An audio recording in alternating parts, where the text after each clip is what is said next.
Eh bien, bonjour à tous. On va se retrouver à nouveau aujourd'hui pour cette chronique de Lee et pour faire un petit peu le point 2 jours avant le jugement en référé. Alors, tout d'abord, si on se place au niveau de la loi, il faut savoir que le petit chaton a été vacciné à l'âge de 4 mois avant de venir en Belgique. Ce qui est donc l'âge légal de la vaccination, il est en ordre par rapport à la loi. Il fallait attendre un délai de 1 mois avant d'avoir le dosage des anticorps. Il y a eu 15 jours qui se sont passés au Pérou, puis Selena Lee a été rapatriée. Le dosage a été fait le 28 du 4, 1 mois après. Et le taux d'anticorps a révélé que le chaton était totalement protégé. Le délai d'1 mois a été respecté. Donc, de nouveau, à ce niveau-là, on respecte la loi. Bien. Il faut savoir maintenant, et ça c'est le dernier point, et c'est pour ça qu'il y a eu toute cette histoire, que normalement, après la réception du dosage des anticorps, il y a un délai de 3 mois d'attente, délai qui n'a pas pu être respecté, étant donné le rapatriement précoce du chaton. Ça, ce sont les premiers aspects, c'est ce qui concerne le chaton. Maintenant, au point de vue de la maladie en tant que telle, on sait fort bien, et le docteur Van Rans l'a rappelé lors de son intervention dans la presse, qu'au-delà du contact, il faut, dans la très très grande majorité des cas, 1 mois pour que le chaton excrète le virus et meure de sa pathologie. 2 mois grand maximum et dans des cas exceptionnels.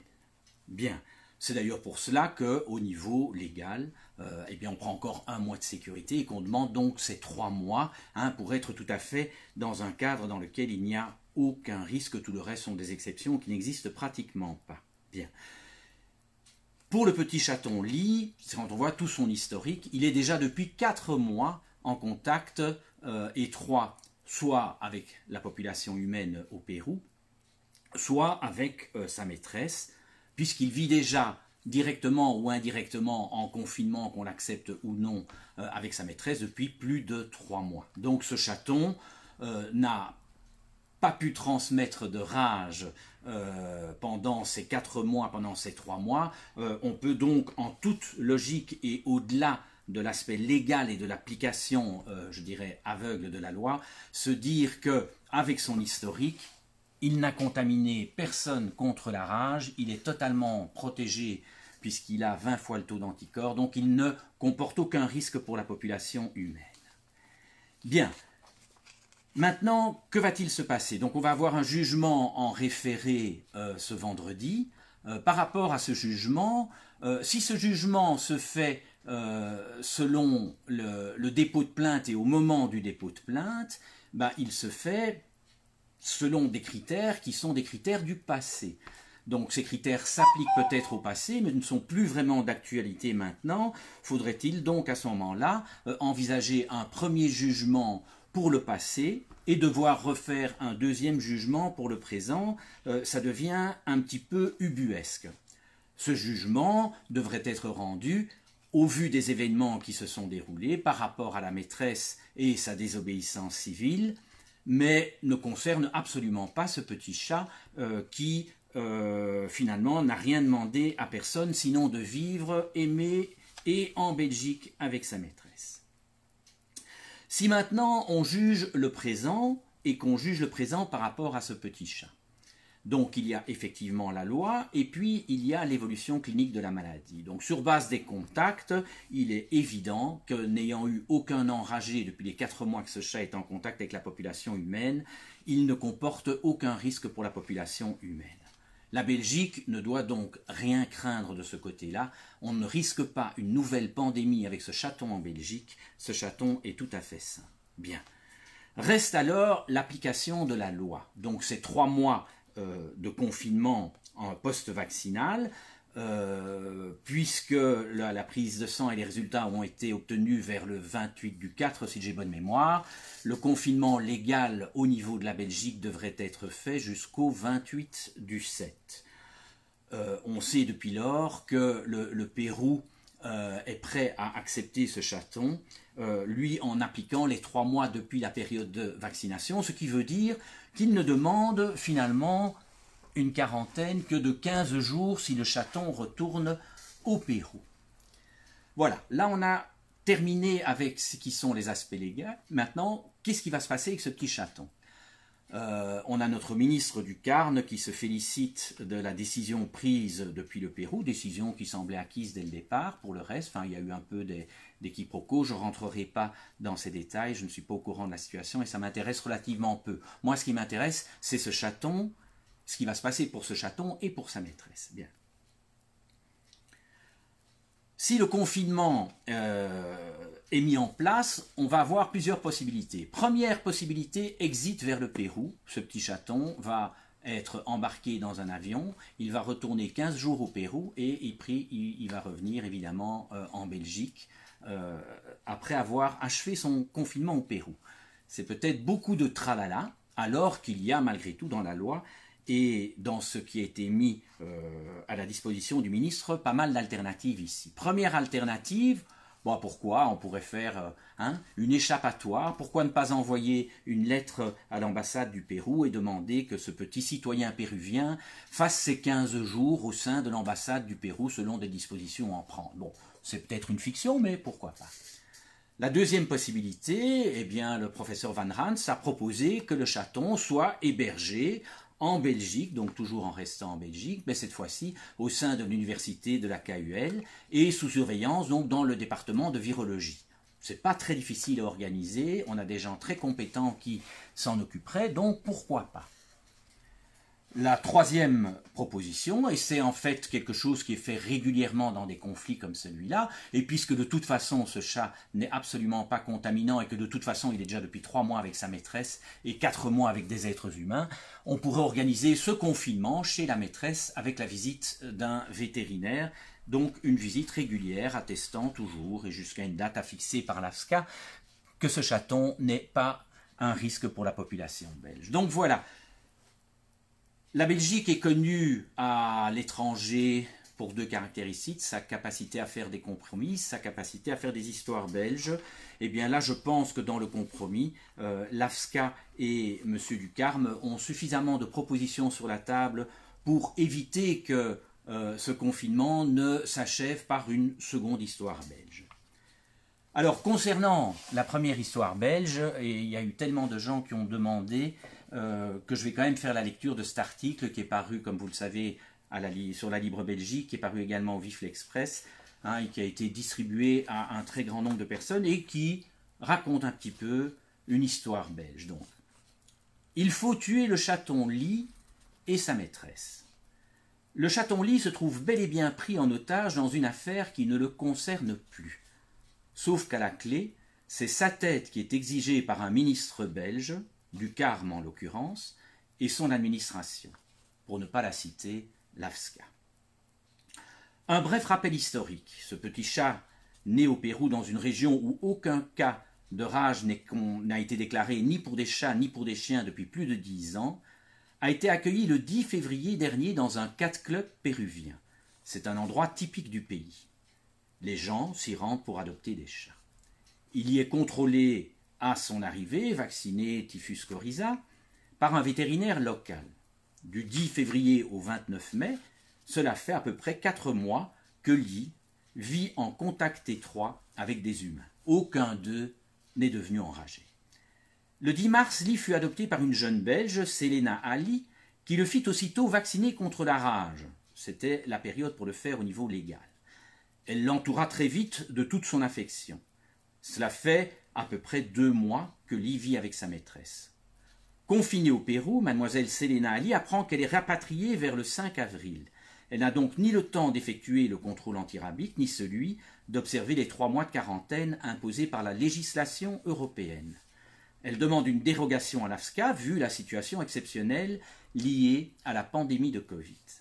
Cette dérogation lui est refusée. Incapable de se séparer de son nouveau compagnon, elle le prend avec elle, arrive en Belgique et passe la douane sans se faire contrôler. Lee est à présent en Belgique depuis près de 2 mois. Il a fait un dosage pour la rage qui révèle un taux d'anticorps protecteur 20 fois supérieur à celui qui est demandé par la loi.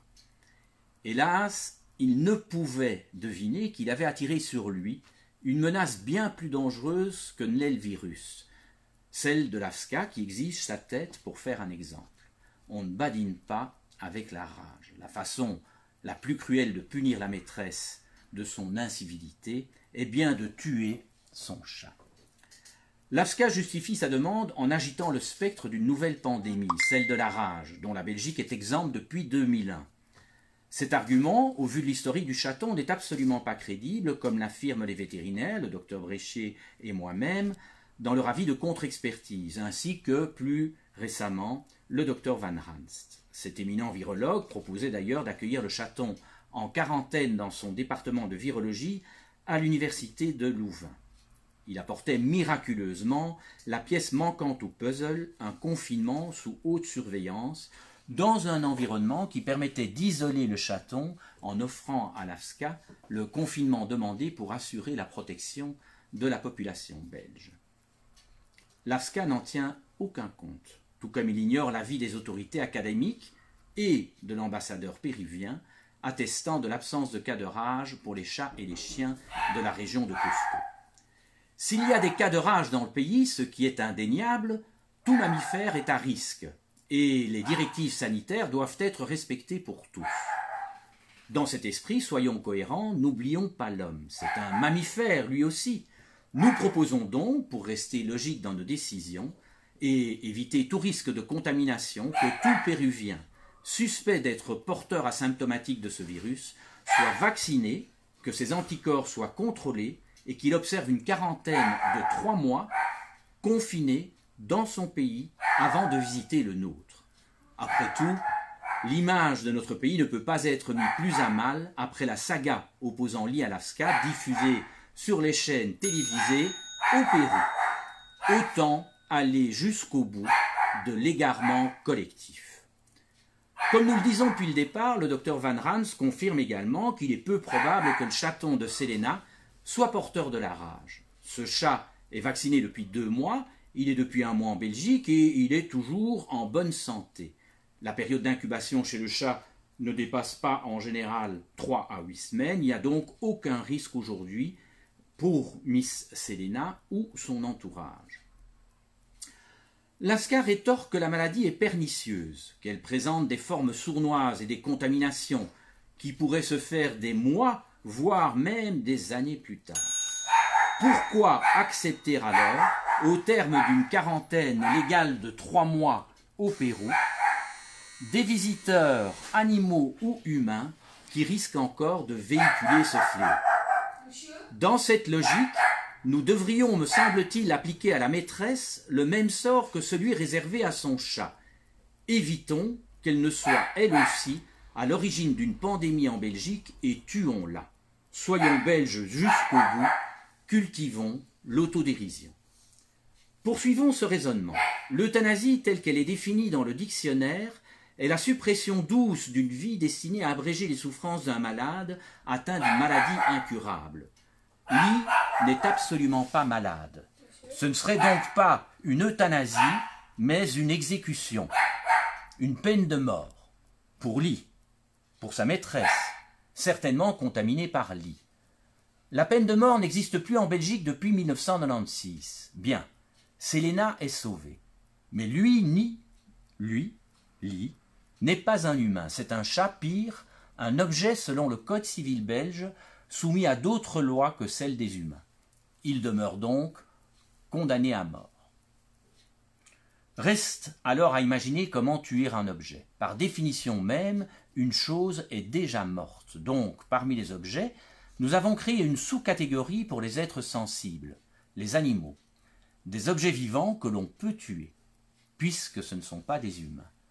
Décidément, tout n'est pas si simple lorsqu'on soumet nos pensées et nos actes à une analyse logique. Une chose est sûre, enfermer le monde parmi les choses mortes, c'est le condamner dès le départ. L'affaire du chaton Lee nous confronte à l'un des challenges majeurs du XXIe siècle, la nécessité pour nos sociétés de réécrire leur histoire. réinventer le partenariat entre l'homme et son environnement, végétal et animal, en leur octroyant une personnalité juridique et en modifiant les codes civils et les constitutions en conséquence. Ce sera la seule façon de le protéger, mais surtout de le respecter. Pour terminer, oublions l'humour décalé de cette analyse, mais gardons-en la substance. Toute cette histoire ne concerne ni l'I ni la Belgique. C'est une question de pouvoir et d'ego. Un ego collectif pour l'ASCA qui ne supporte pas qu'une jeune fille n'ait pas respecté ses directives, et du côté du ministre du Carme, il ne voit que son autorité bafouée et non le manque de discernement de son administration. Le 5 juin, il restera au juge à trancher. Dans les enseignements bouddhistes, la discipline est assimilée à l'éthique, à la morale dans son sens le plus large. Pour illustrer ce qu'elle est, les Tibétains évoquent souvent l'image du juge. Un juge n'est pas celui qui applique les lois ou les règles existent sans lui. Non, c'est celui qui les met en perspective et agit ensuite de façon juste, avec justice. Pour cela, il doit avoir un certain niveau de compétence ou mieux de réalisation, que lui confèrent la sagesse et la compassion. Il s'en inspire pour le bien de tous les êtres. Nous sommes des dizaines de milliers de Belges à espérer de tout cœur que Li soit jugé par une telle personne. Voilà, c'est donc la fin de cette carte libre. Je vous souhaite à tous une excellente journée.